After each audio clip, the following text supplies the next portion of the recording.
Christopher, your thoughts? Um, I've been in here for 2 weeks. I've reflected on a lot of things. I think I'm ready to move forward. I know I'm ready to move forward. Here's my problem, Christopher, all right? You're 17 now.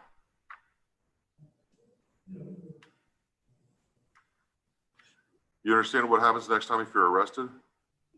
I go to county. I don't come here. Yeah, you go to county. And we go to county, what's probably going to happen is if you're there and nobody bonds you out, right, then what happens is you'll wait for the next jail run, which means they gather up all the people that have these misdemeanors who have been sitting in for a while, and your lawyer, appointed lawyer, will come back there to the holdover behind the courtroom and say, hey, look, if you sign this paper, you get out now. You don't have to do probation, you're just done. You get credit for time served. You want to get out because you don't want to wait another 3 or 4 months, or because of the coronavirus, wait another 6 months to have a trial. You don't want to go and get probation where you have a year or 2 years of paying $60 a month. You can't have a job because you have to report once a day. You have UAs because you have a history of drug use with marijuana. You've got classes, you got all this other stuff. And then any restitution, it's like a criminal mischief. And you may or may not make it through probation. So you go back, you get placed in jail, waiting a month or so. You lose your job, lose your apartment if you have one. You end up pleading guilty just to get out, to get on with your life. Now you have a criminal record, which next time you're looking for a job, then it may be tougher to get a job because, you know what, if you're hiring somebody, you have a guy that, hey, this guy looks good, this guy looks good, this guy's been convicted of a crime, this guy hasn't. Who do you think they're going to hire? The guy that's clean. Right. And so, of course, it's harder for you to find a job, which means you're taking lower quality jobs, not making as much, which makes it harder to live in a better place, to afford better things, have a better car or a car that works. God forbid you end up with a felony, because even as a small felony, because, you know, small felony, what happens is now you try to rent an apartment when you're a felon. Well, most apartments don't rent out to felons, right? So there's a couple apartment complexes that do, but you know what? Those apartment complexes, they're full of felons because they're the only ones that rent to felons. So now you're there trying to start a life, start a family. Maybe you got a girlfriend or kid. You live in this apartment complex because this felony you had when you were 18 years old, except now next door to you, you have murderers and child molesters and rapists and all nothing but felons. And the whole apartment complex is nothing but felons because you did one thing when you're 18 years old. You see this life that I'm projecting in front of you that could be? I see where you're coming from. That's what scares me, and that's what scares your dad and scares your probation officer. That's what we see on this side. When I was 17 years old, I didn't see this, man. Like, I have no idea this happened, right? On this side, I see it happening all the time. That's why I'm concerned, man. I don't care. I'll be honest. I don't really care about a criminal trespass where you go into a house to take a shower because you've been a runaway.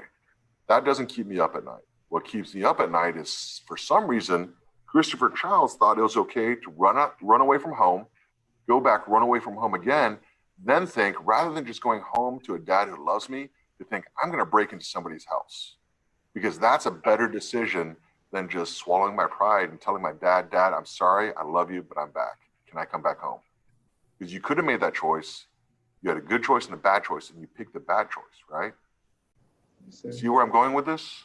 And that one bad choice, now remember, if you break it, even if nobody was there, the fact that it was a house, had running water, qualifies as a habitation under the law. So you're looking at a second-degree felony. So instead of a criminal trespass, the police could be charging you with 2 to 20 years in prison as an adult. Remember what I talked about? You could be facing a felony, that you can only live in an apartment complex with other felons.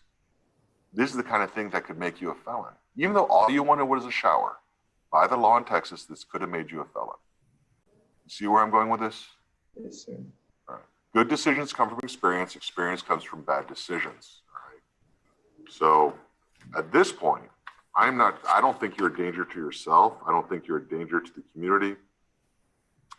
I'm not sure what I can do for you other than the talk I just gave you to hopefully make you realize your decisions have a lot bigger consequences than you think they do. All right.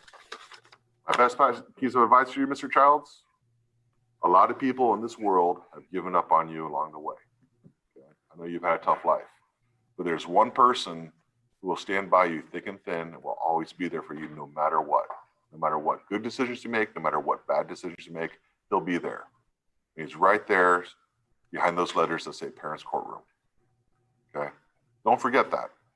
Yes, Okay? sir. I won't always be here for you. Mr. Jackson won't always be here. No, your dad's always going to be there for you. Okay? Don't be afraid to ask for help. It doesn't mean you're less of a man because you ask for help. Sometimes it actually means you're a better man because you know it was time to ask for help. All right? All right. So I've already signed your release order. I probably won't see you again because if you get arrested, you'll go downtown to the county. Okay? Yes, sir. All right. Thank you, sir. Thank you, Your Honor.